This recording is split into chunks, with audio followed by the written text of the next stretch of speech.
Buonasera, grazie per essere venuti qua questo pomeriggio.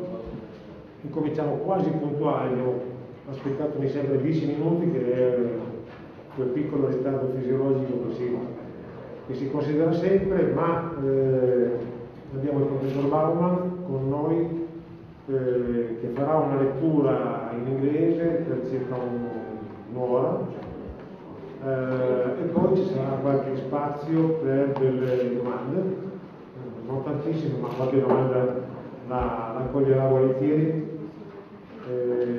Voglio anche dire soltanto che questo incontro è organizzato dall'associazione che io presiedo, che si chiama AssoEtica, quindi farebbe parte di un ciclo di docenze, quindi di aule che fanno parte del nostro corso di Business Ethics.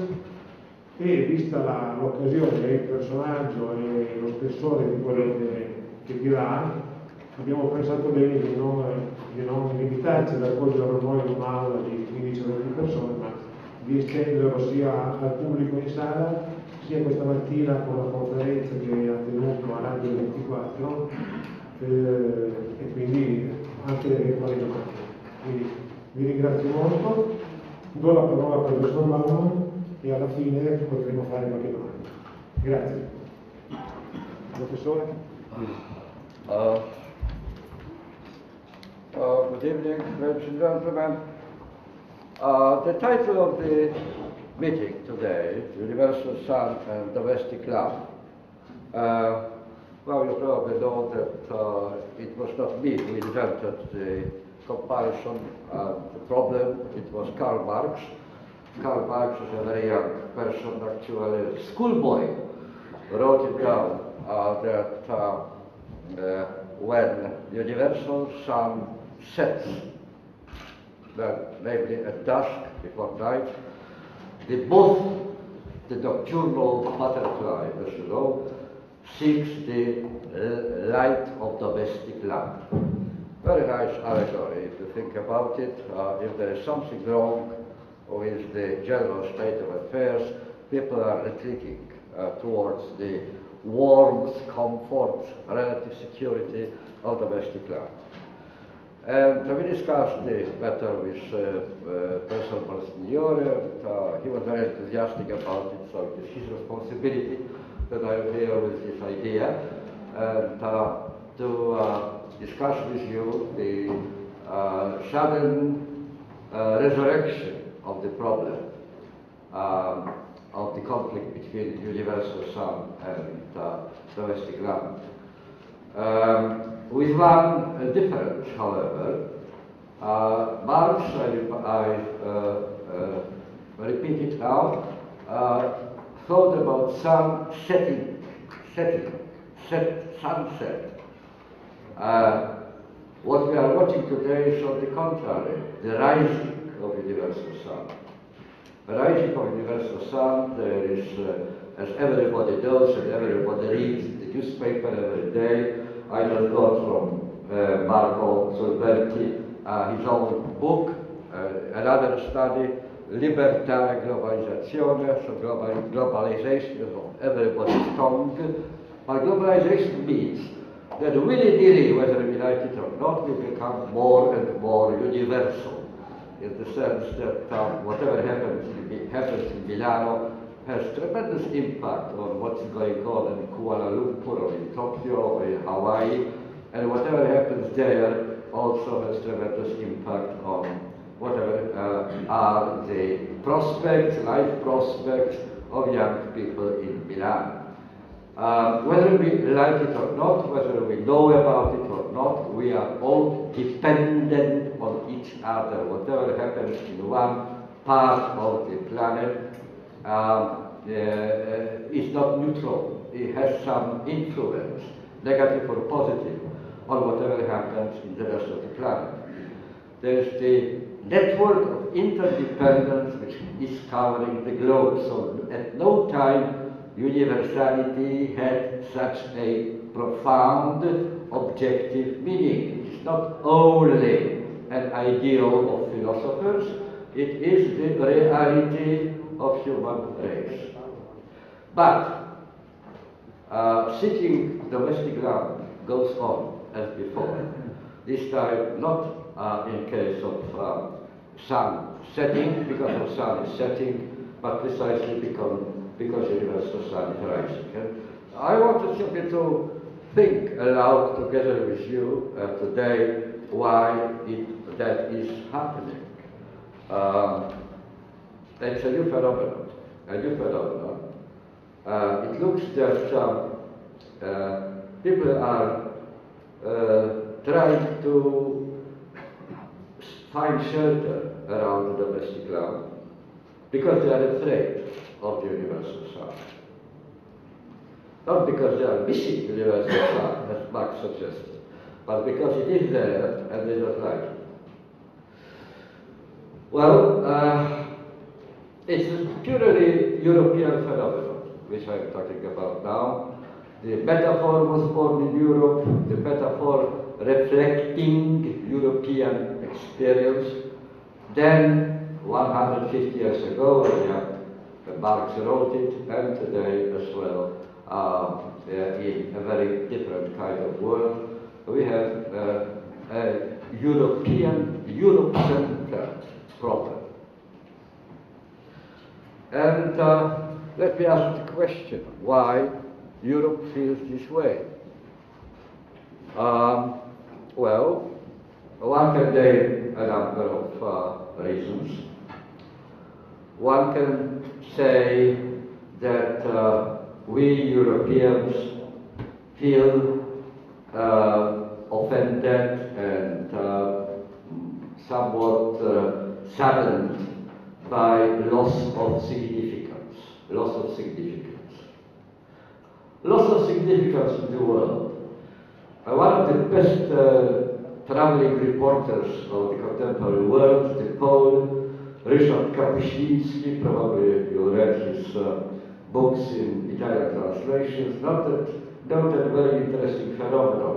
When he used to come to exotic countries, to countries of Africa or Asia, 30 or 40 years ago, everybody stopped him on the street, buttonholed him and asked him, "Tell us what is happening now in Europe." But people stopped asking. They are not interested any longer. They don't expect something really important coming from Europe. The respect for Europe, Europe being the center of attention, center of interest, Europe being important to the rest of the world, somehow that is slowly disappearing or disappeared completely. There's another reason as well. In the generation of my fathers, your grandfathers, the rest of the world outside Europe looked very much like a playground for Europeans. Place of adventure, exciting adventure, of some sort of a resurrection, people who fell out of society for one reason or another, or lost their social position in their own native society, could always go to the colonies and recreate their social standing and recreate their own individual importance somehow. The countries did the same as the human individuals. They sought some sort of a Lebensraum, room for expansion, new markets out there, new markets of labor, new markets for commodities, new markets for capital, and so on and so on. Now, when you hear the news from the rest of the world, they sound threatening. The rest of the world, instead of being a playground, is a place of where all sorts of dangers and menaces germinate. There are terrorists there, there are murders, there are assaults, no one is secure there.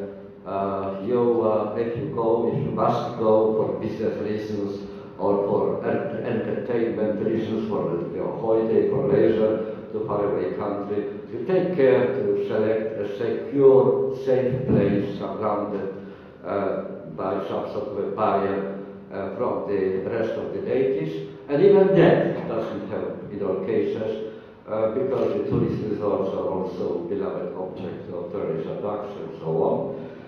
So it looks very much that we are returning to ancient Roman times. You know, on ancient Roman maps of the world, there was the civilized world of a sort, the Roman Empire, and beyond that, what was written on the maps, ubi leones, you know, here are the lions, the wilderness, the wild animals, don't go there, you know, threatening. It begins to look very much like that. That's another reason for Europe suddenly feeling uncomfortable, unwelcome in the world.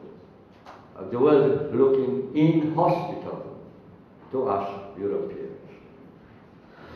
Well, there's another reason as well. Europe lost its central place in organizing the planet.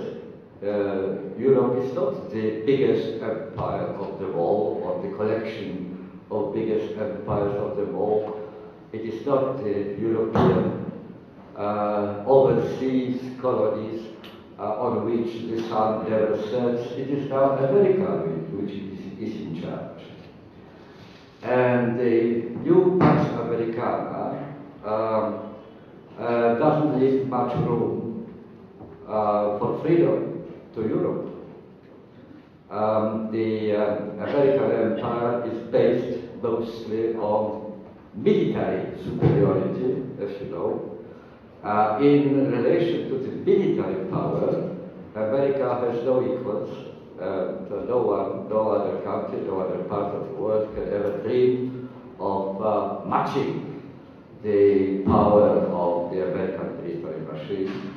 Do you know that America spends annually on armaments as much money as 25 countries next on the list spent together between themselves? So there is no question about Europe ever reinstating, in foreseeable future anyway, the position which it entertained once in the world. So there is a temptation, ladies and gentlemen, and I don't think that it is difficult to understand. On the contrary, it is an expectable outcome.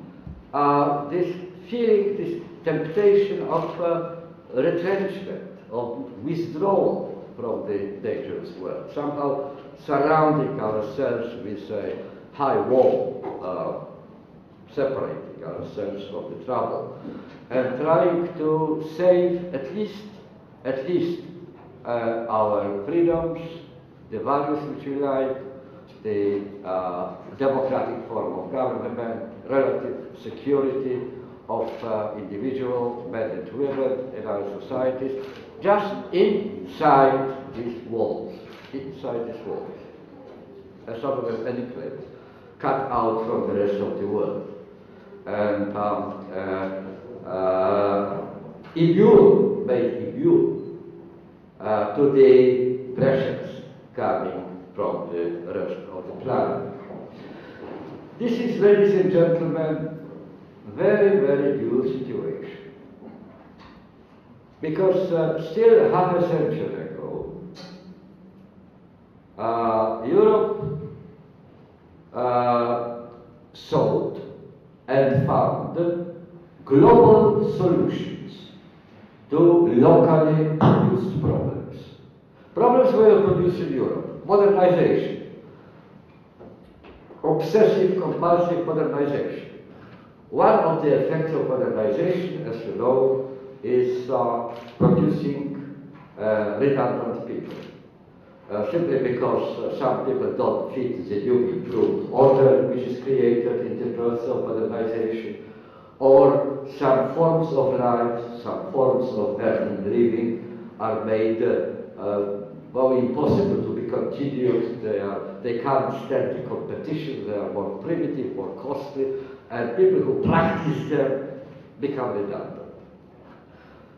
As long as modernization was the local problem of Europe and its few overseas outshoots, like United States of America, Canada, New Zealand, Australia, South Africa, as long as that was the case, then the excess of population could be transferred to colonies, for example. And you know, the local problems could find global solutions.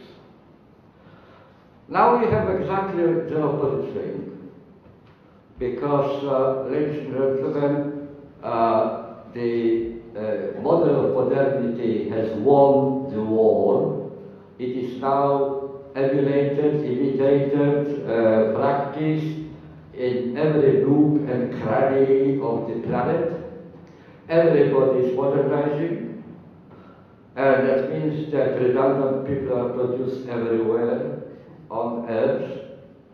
So it's a global problem. What to do with them, how to accommodate them, how to give them bread, drinking water, and even the most basic medical service or schooling or whatever. It's a global problem. But Europe is forced to seek local solutions to globally produced problems. It is the other way around. There were global solutions to locally produced problems. Now you need to engage in something hopeless, namely find local solutions to globally produced problems. When pollution, for example, of air and water is a global phenomenon, but the local council in Milano must take care of supplying, of clarifying, cleaning water so that Milanese people could drink. Production of the huge, the largest from the ancient times, migration of tribes of people around the globe is a global problem. But again, locally, you have to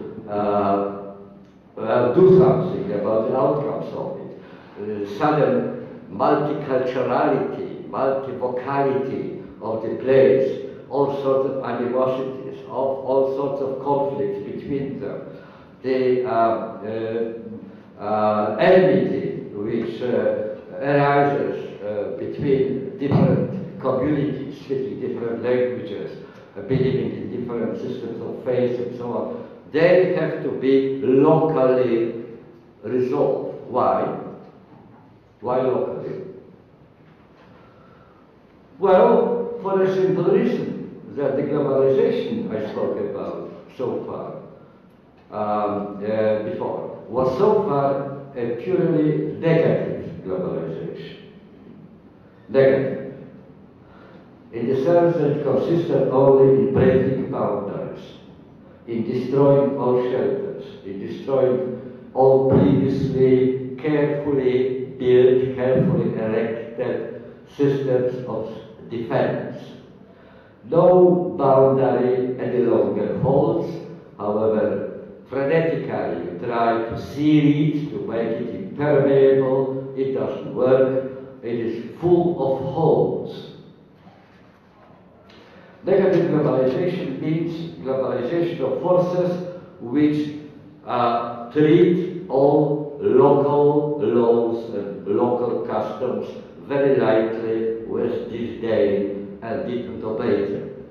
So, it is a globalization of capital, trade, finances, commodity markets, and also globalization of criminality, globalization of terrorism, globalization of drug smuggling, globalization of illegal immigrant smuggling, and so on and so on.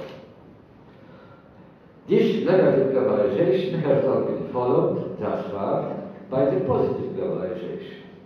And positive globalization would be, well, what a dream, what a utopia, really, would consist in creating at the global level something equivalent to what modern era earned, created on the nation-state level, namely some sort of power which is subjected to political control, to some sort of democratic control, which has the ability to legislate and ability to execute the laws.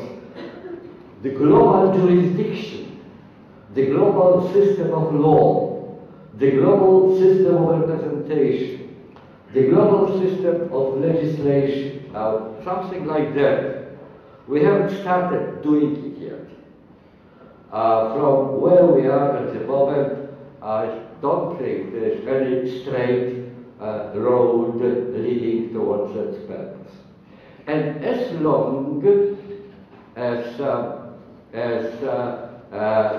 there is only negative globalization, which is not constrained, not complemented by the positive globalization, we will have the same situation as it is now. Namely, we will have, on the one hand, power politically unconstrained, which means a very dangerous thing, a very menacing thing.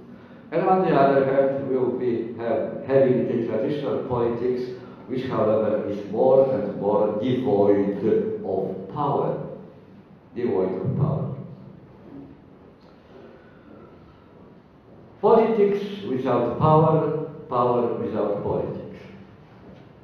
The marriage between power and politics, well, there was a wedding between power and politics at the early stage of the modern era, and everybody supposed at that time that they would stay together in the same household, that this marriage is forever, for better or worse, that you will be never divorced, there will be no divorce. But like all other marriages in our time, you know, this marriage looks very, very brittle at the moment, and some people even say that divorce between power and politics already happened. Power evaporated towards the greener pastures of the cyberspace, while politics remained local as before.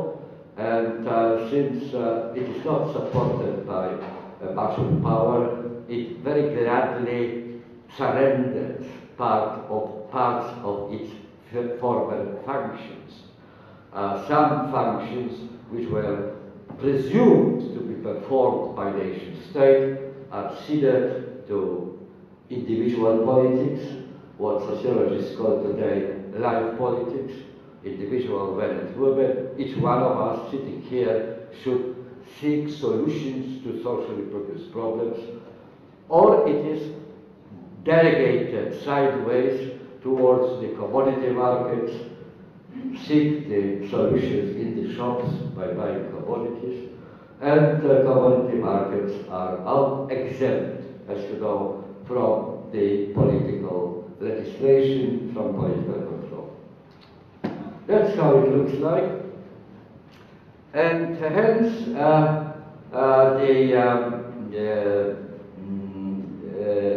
agony of Europeans today has been increased further by the feeling of hopelessness. We are not strong enough. We are not strong enough to match the American politics, for example, because we are not militarily powerful enough, and we can't influence the course of affairs in the world because we are not listened to so carefully. So whatever we do is not that important, and therefore, as well, we could do nothing at all about it. That is the kind of feeling which could be expected. I'm not saying that it is the true representation of the situation in the world, but I'm saying that this feeling that it is true representation of the world is quite understandable. It follows from current experience of Europe. And particularly, it follows from the very sharp contrast between the present situation and what the older people among us can still remember how it was 30, 40, 50 years ago. It was a very different kind of world from the one which we inhabit today. To summarize this part of the lecture, Europe started from seeking and finding global solutions to locally produced problems. Then it is tempted to look ferociously for the local solutions to globally produced problems. And thirdly, we haven't started yet seriously, in earnest, to seek the only solution which is conceivable, which may be effective, namely global solutions to globally produced problems. To contribute to the changing nature of human relations in the planet as a whole. We haven't started yet. I suggest to you, ladies and gentlemen, that there is no such thing as local solutions to globally produced problems. Local solutions could be only temporary, partly satisfactory, and the likelihood is that once you find a solution to one problem, immediately the global forces will find a way of passing by, of breaking this rule which we established, and it will all go to nothing sooner or later. So it's all chase, all running after a elusive goal, which is always some distance away. I suggest to you also, ladies and gentlemen, that in domestic land you can't find real replacement of universal sun. You won't find above all the guarantee that the domestic lamp will give light forever. Domestic lamp, as you know, depends on oil being poured inside all the time. It may go out very quickly. Only universal sun is guaranteed to exist longer than your and my individual life.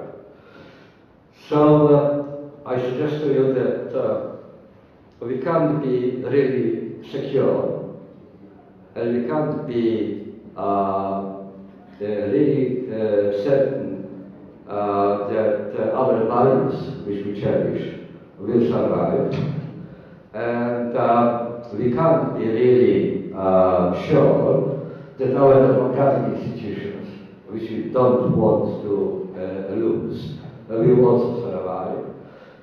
If it all is done only in one country or even several countries taken together.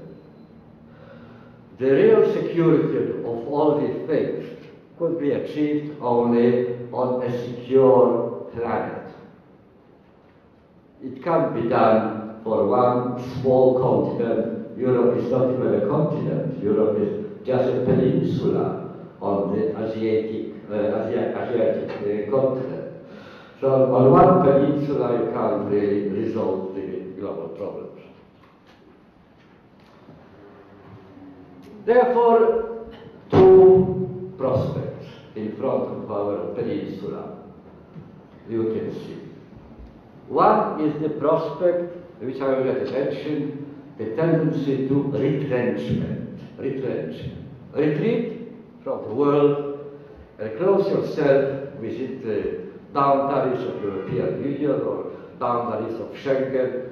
Buy yourself more and more specially trained police dogs which will sniff the terrorists, you know, and the explosive materials, more closed-circuit televisions, more ingenious ways of recording individual private features of every person in the world, so everybody would be put on record, everybody would be known, everybody could be spied after, surveyed, and so on.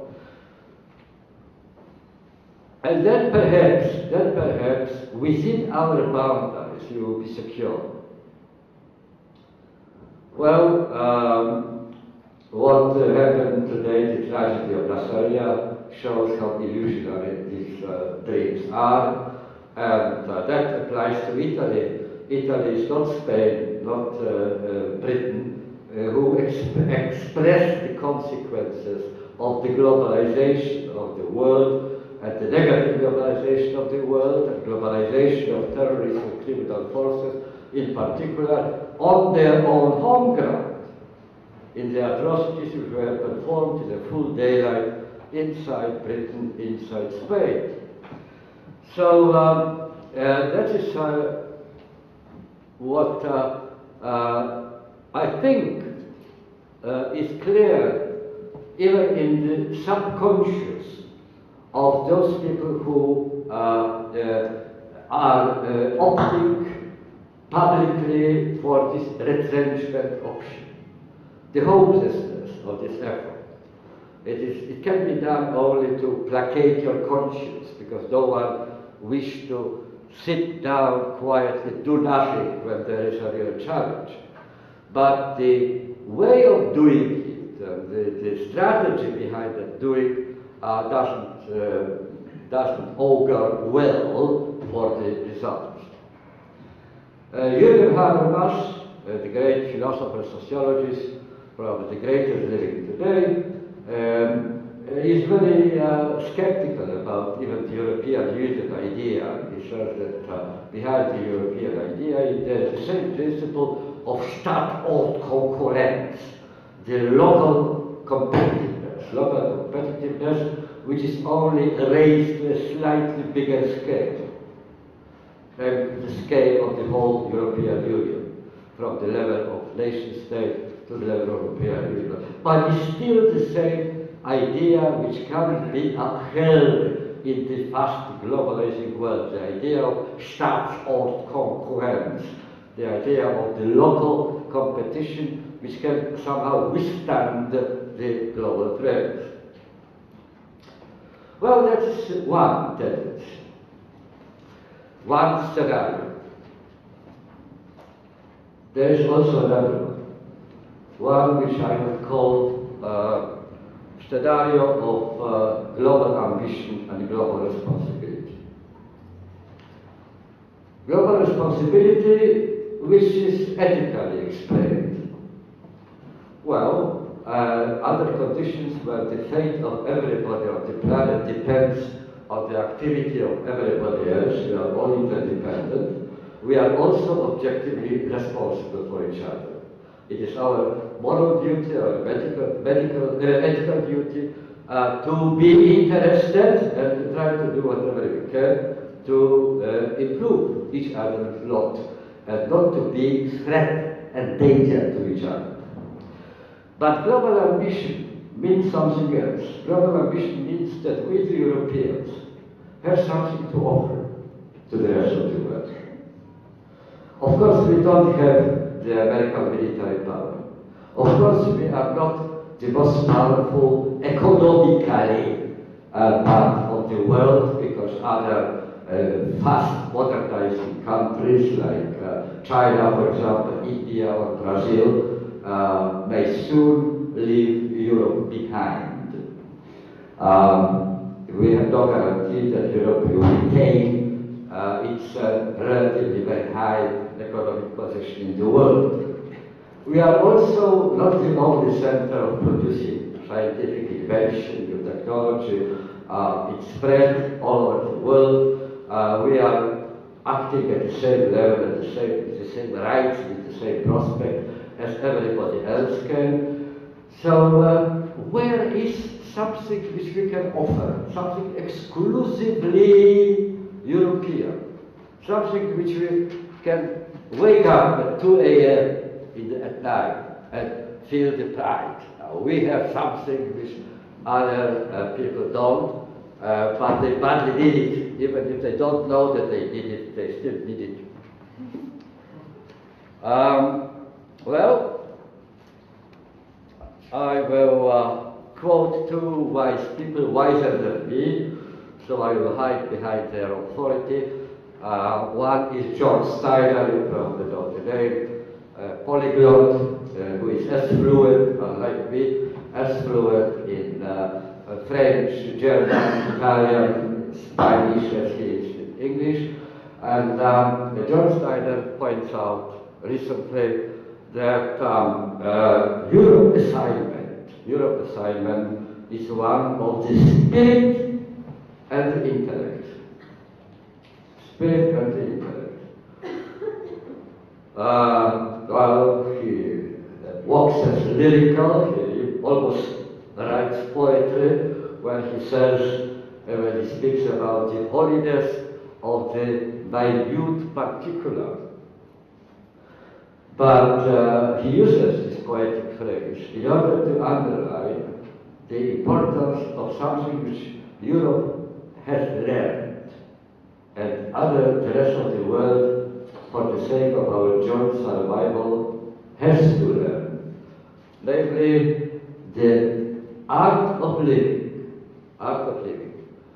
in condition of linguistic, cultural, and social diversity. It took several centuries for Europe to learn this art. It hasn't learned it yet completely.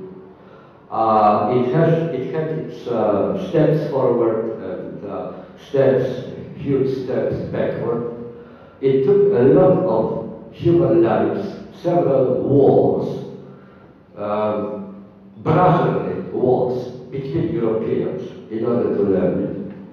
But now Europe has acquired this ability to leave the conflicts behind, to cooperate, to live together between nations, between languages, between systems of faith, between cultures, which still 50 years ago were at each other's front, at loggerheads with each other, and killed each other.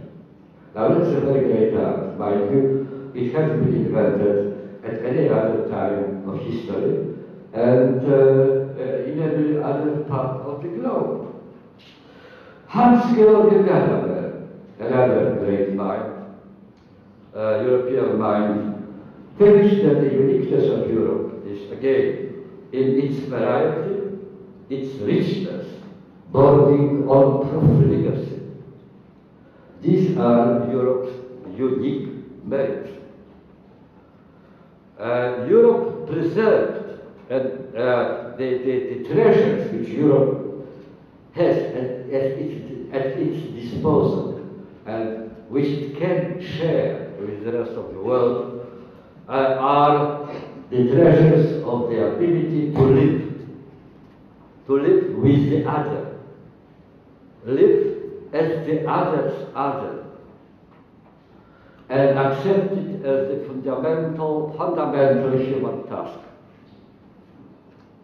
on the most lowly and the most elevated level alike.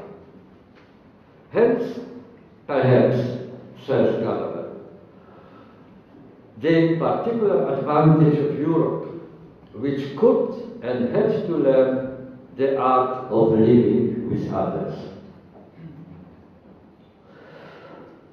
Still 50 years ago, the great French anthropologist Claude Lévi-Strauss pointed out that in all human history, in all cultures, there were only two ways of dealing with the different other, with the other who was different. Either to eat him or to vomit him.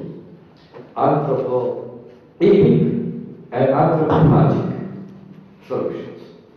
Anthropoetic, vomiting the stranger, destroying him physically, exporting him, deporting him away from the country, and the other was to eating him.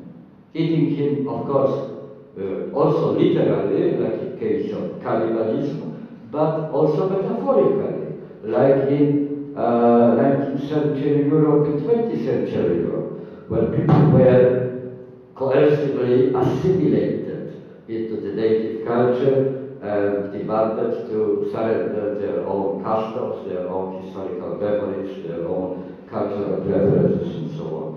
Only two ways.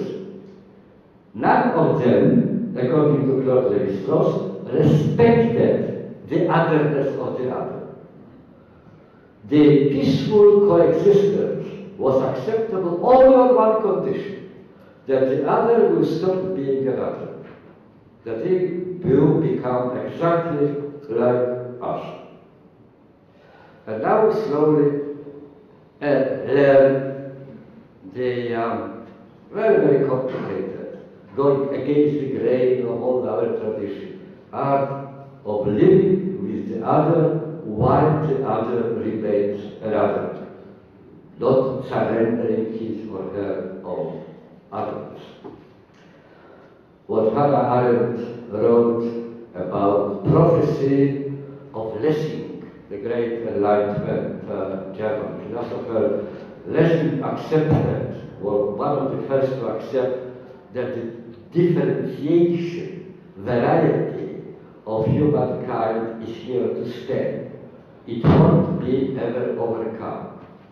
But what was very interesting about Lessing, said Hannah Arendt, was not just that he accepted this as a fact, but there is variety and we can do nothing about it, but he actually was glad, he rejoices in the chance which is given by being so diversified.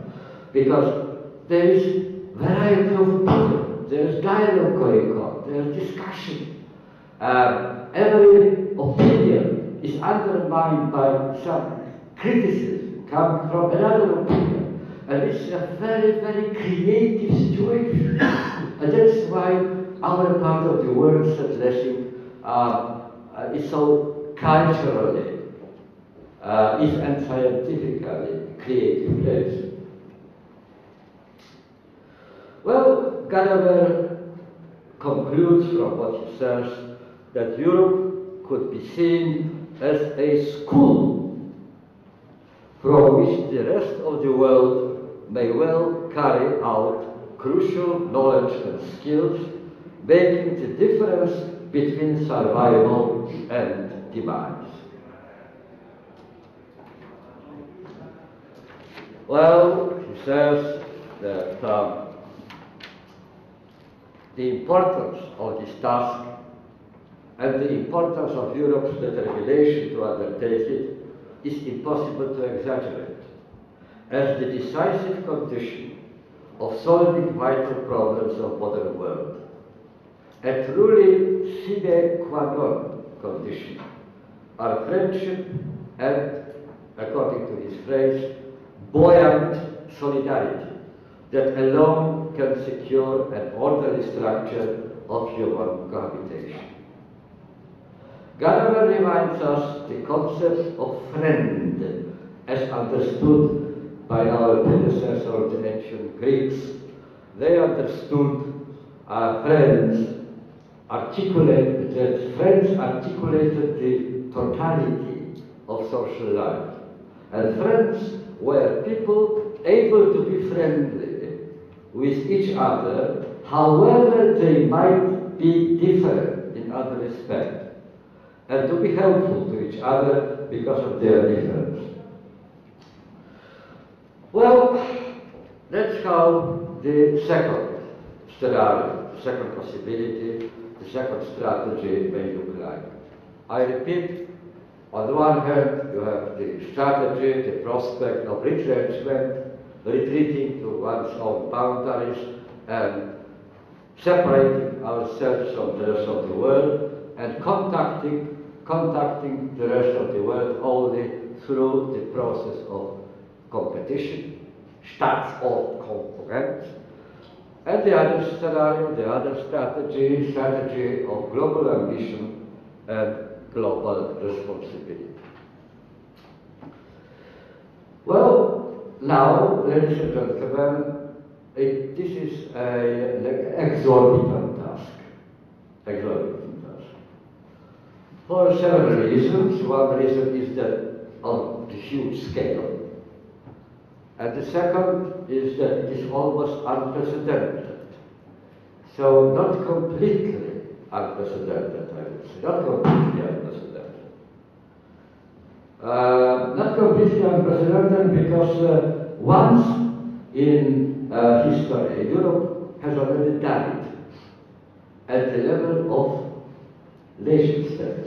We need to move beyond the level of nation state. But remember unification, Rinascita unification of Italy, which is still unfinished. I think that Milanese people have some difficulty when they come to Napoli or to Sicily to understand what the natives are speaking about. But so it's still unfinished. But it has been done in quite very, very important respects. And the same happened in France, where the Burgundians and Bretonians and Logarithians became Frenchmen, lost their local dialects, and started all speaking French according to the rules of French Academy of Language. The same happened in Germany, the unification process. So the leap from local traditions, local legislations, and local habits, local form of life to national form of life has been already accomplished. Now the problem is how to go even higher step beyond that. It is a challenge, but not entirely unprecedented challenge. What makes it a really very difficult challenge is that not only we can't have any idea what the final image of the global humanity, united humanity. Immanuel Kant, more than 200 years ago, dreamt about allgemeine Vereinigung der Menschheit, the universal unification of humanity. He saw it coming 200 odd years ago. We don't have how it will look like. We don't have any clear picture of it. For example, we think quite naturally that there must be some mechanism on the global level of democratic self-assertion, democratic control over the direction of politics. But what we feel at the same time, that if there are some such democratic institutions on the global level, they would be as unlike the democratic institutions which we created for the sake of the nation state, exactly unlike as these institutions which we created, invented for the sake of the nation state, are unlike the kind of democracy which was described by Aristotle for the town of Athens. It is here democracy, there democracy, but they are completely dissimilar to each other. You probably know the name of Johann Galtung, the great political scientist and also practitioner of politics, which I am not. Therefore, I trust what he said and give voice to him. I was present in Venice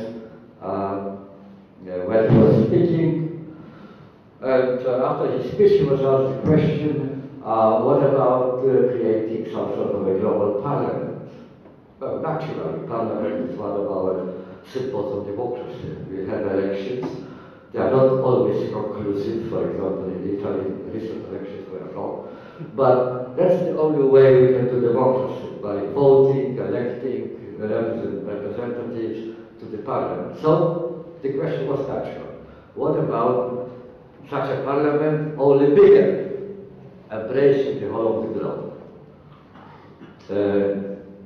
Johann Galtung is a Norwegian, but he spoke in Venice, which is Italy, and therefore he started from Norway and Italy and said, well, okay, so we have global parliament, there will be 6 Norwegians sitting, 30 Italians, 50 Germans, 1,000 Indians, 2,000 Chinese. And he stopped there and looked around. I don't see much enthusiasm for the global parliament. Now that's, I think, answers the question. The institution of democracy out there won't be like our national parliaments only bigger. They will be probably something very different. It is still in front of us to work through attempts, mistakes also, but work hard, because on how hard we work depends survival of so many other people who otherwise would be the victims, collateral victims of this progress. So working hard towards it, but leaving to the future to decide which forms will eventually emerge.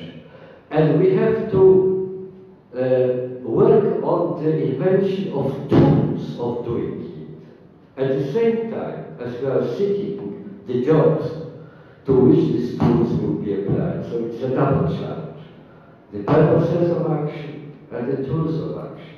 We don't have any good tools of action.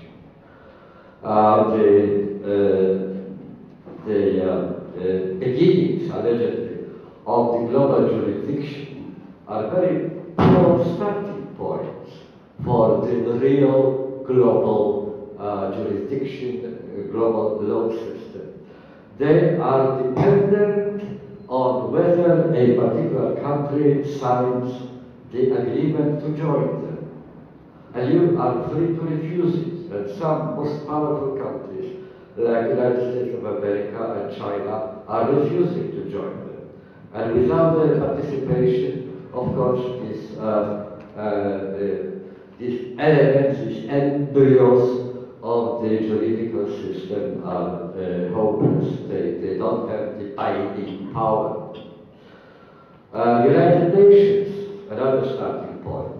United Nations were created as a reaction to the horrors of the Second World War with one briefing: to defend unencroachable, unlimited sovereignty, territorial sovereignty of every member state against aggression.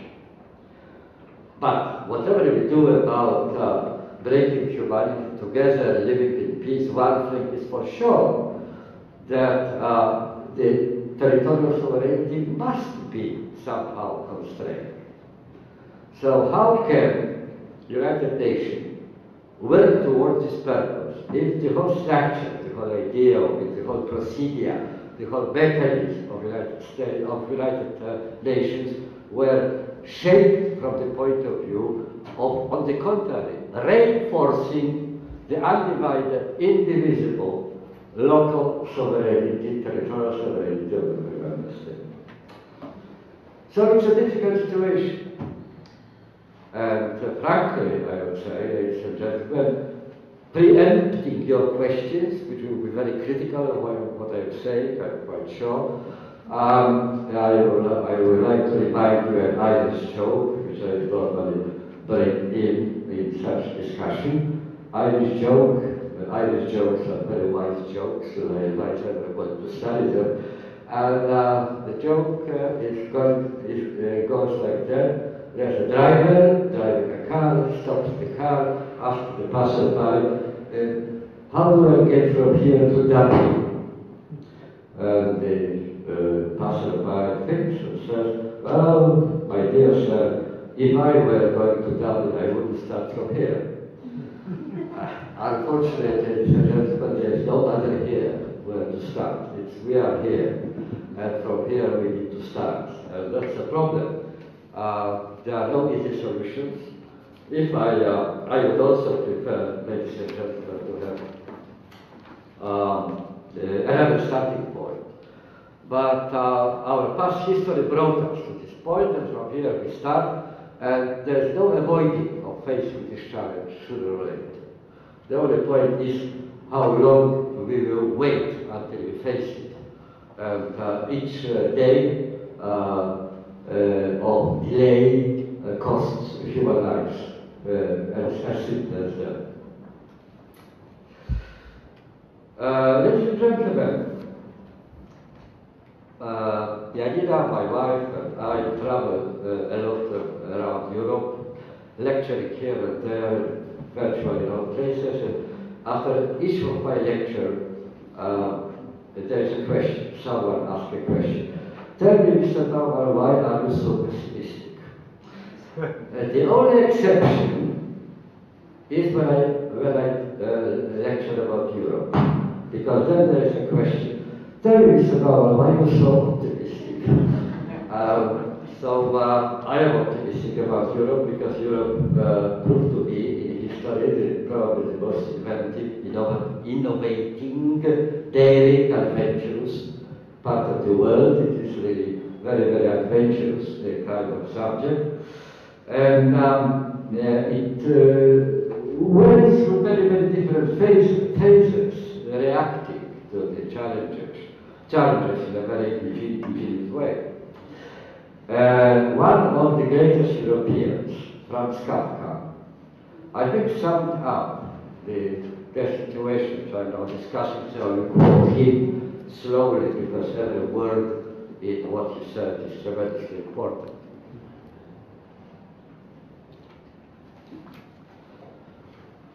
Well, that's a quotation, brief one, which contains all the premonition, all the warning, and at the same time encouragement, which we need when we think about the future of Europe, and by the same token, the future of the world, because you can't imagine the future of Europe unless you think simultaneously about the future of the world. So what he says is the following. If you find nothing in the corridors, then open the doors.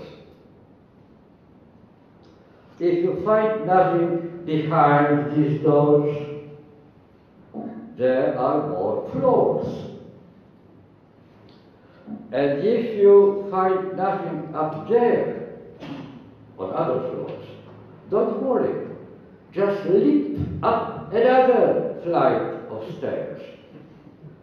As long as you don't stop climbing, the stairs won't end.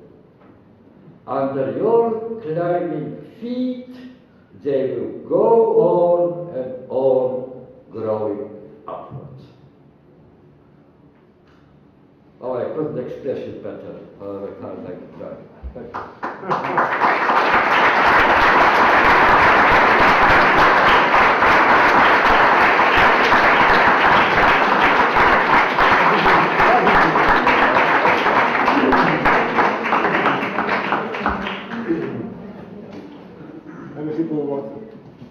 Grazie per l'approvato. Thank you very much. Remember, I am there. Remember that I am there. Abbiamo tempo per qualche domanda. Chi è che vuole fare la prima? Quello che abbiamo sentito, forse qua davanti abbiamo a livello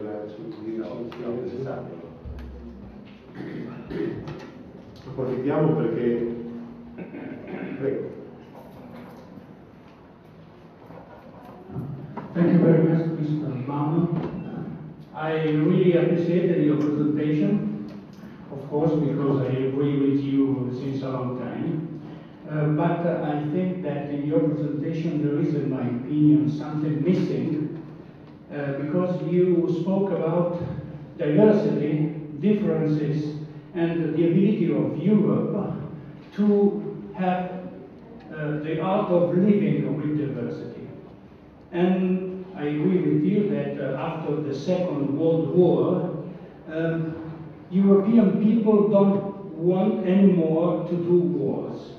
But in fact, in your frames, there is no words about the differences in economics and in privileges, because it is very easy, or it is more easier to have pacific and negotiating relations with differences if we are on a level of equality. But if you are a privileged people with more more rights than me or more money than me, so it is not so easy to maintain a peaceful relation. And could you tell us something about this kind of differences? Yes, I would agree with that. I agree with that. I think that what we call economic progress is, on the one hand, unifying, on the other hand, divisive. It creates more and more polarization between people, distinction between their social position. Europe also developed among other treasures which I mentioned. I should have mentioned also one more. Then they invented the principle that it is communal responsibility to provide insurance to the individuals. And you call it welfare state sometimes. I would call it rather social state, because it puts at the first place, welfare state is a relative concept. Social state simply refers to the objective fact that the social bonds between people are given priority over other considerations, like economic consideration, profit considerations, income consideration, and so on. It's not about, social state is not about mostly about the distribution of income. It is mostly about equal distribution of human dignity, human worth, human importance in society. And that's what Europe did. Some countries which are better off become richer and richer very quickly. Countries which are worse off are becoming poorer and poorer, instead of becoming richer and benefiting from global rates of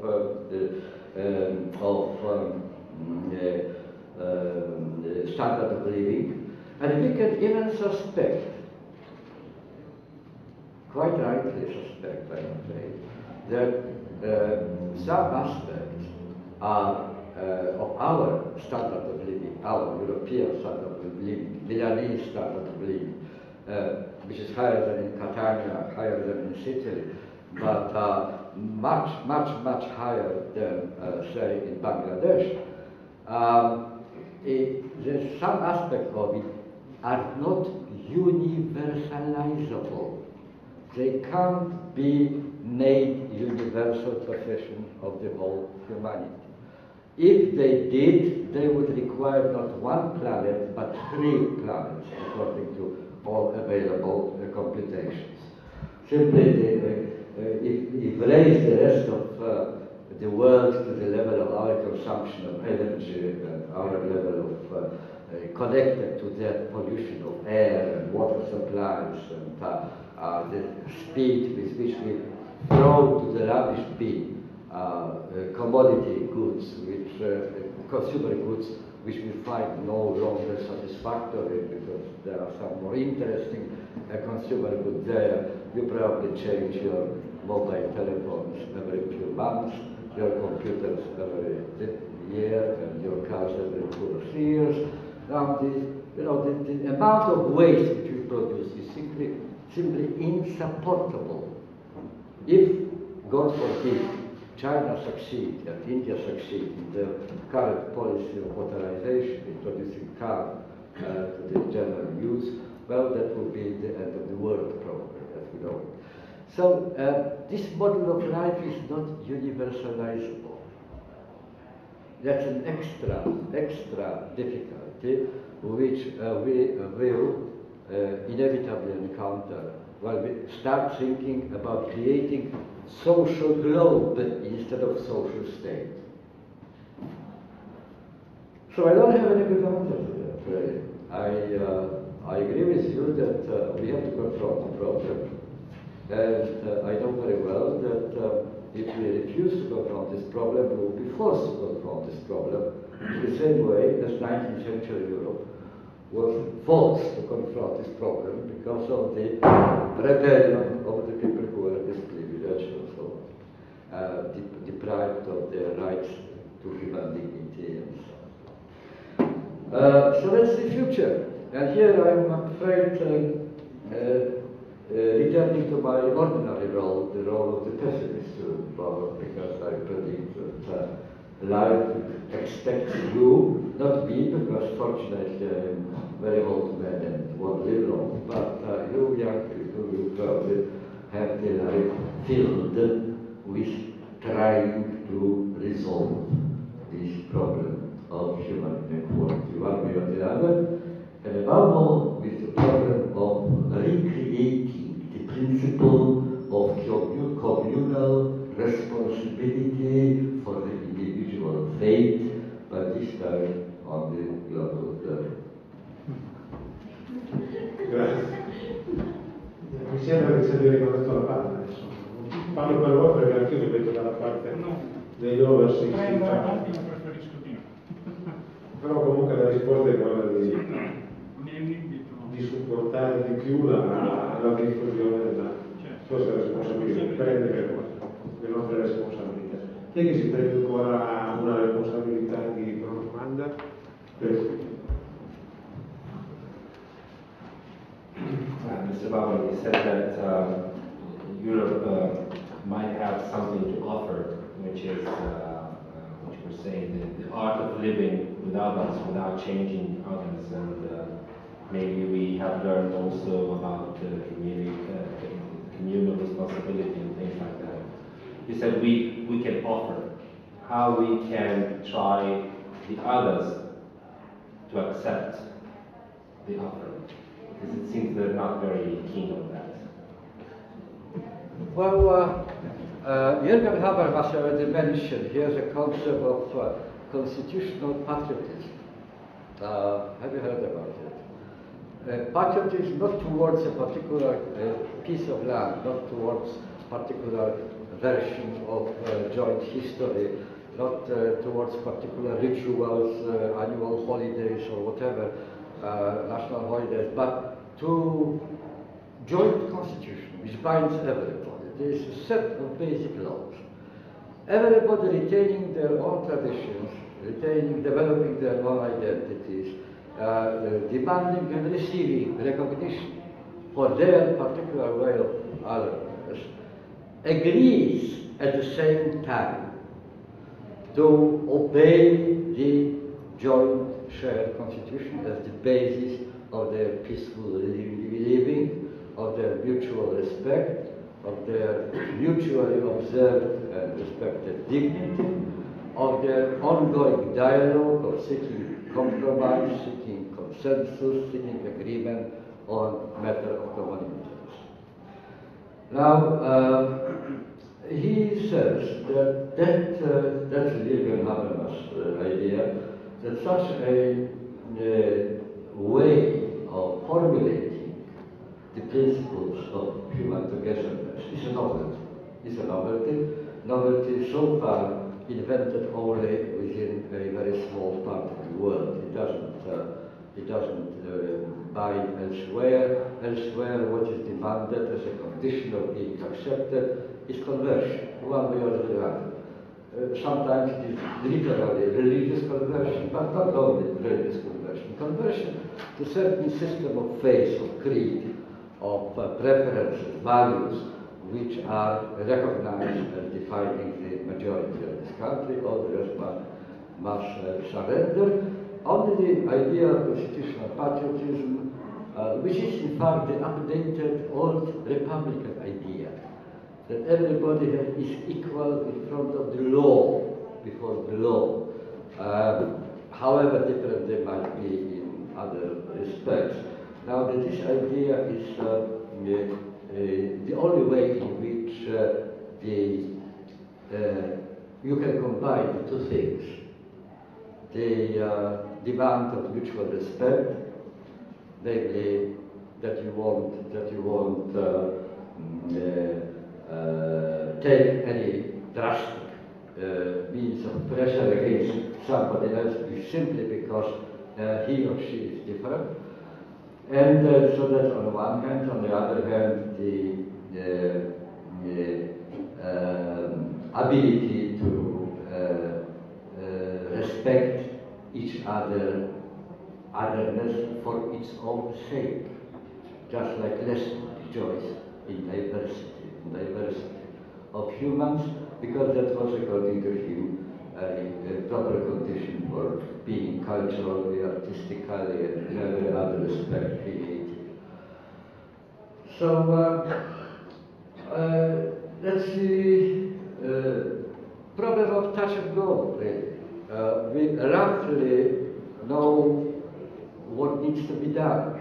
I think that the principle which was spelled out by Jürgen Habermas needs to be at least attempted to be applied at some point. But we don't know how to get there. That's my general suspicion, ladies and gentlemen, at the end of my too long life, really, of studying societies of all sorts. I'm afraid that the major difficulty today of the world is not that we don't know what to do, because we have profusion of excellent ideas there. We have wonderful minds around which can advise us what to do, and what is more, roughly, by and large, we consent. There's a wide consensus, perhaps a universal consensus, on almost universal consensus about the basic principles that, for example, living in peace is more pleasant than living at war. Well, if you vote for that, you will find the great majority of mankind agreeing with you, right? Well, such an idea, or that it is another principle that it is wrong to pollute air which you breathe and water which you drink. That it is better if they are clean than they are polluted. But then all the people who actually come to discuss the matter of pollution come to the conference hall in their own cars, or they actually pollute jointly the air even more than it was before. So we know what to do, but somehow I wanted to say miraculously, but there is no miracle there. Anyway, sociologists don't recognize miracles. They always want to explain things by human actions. But somehow it happens that when we are pursuing allegedly one value, one purpose, we behave in exactly opposite way, and it doesn't work like that. You know, for example, we use coercion, we use force in order to introduce peace. We use undemocratic means in order to introduce democracy. We coerce people into freedom, you know, and things like that. So it's a mishmash, a sort of a chaos which we confront. So my suspicion is, I repeat, and I conclude, that the really awfully difficult problem which we confront is not the question what to do, because that we could discuss and agree, but the question who is going to do it? Who is going to do it? Clearly we don't have any institutional network, institutional foundation, from which we could, with some sort of self-assurance, start on the way towards implementation of these strategies. Grazie, Professor. Thank you very much.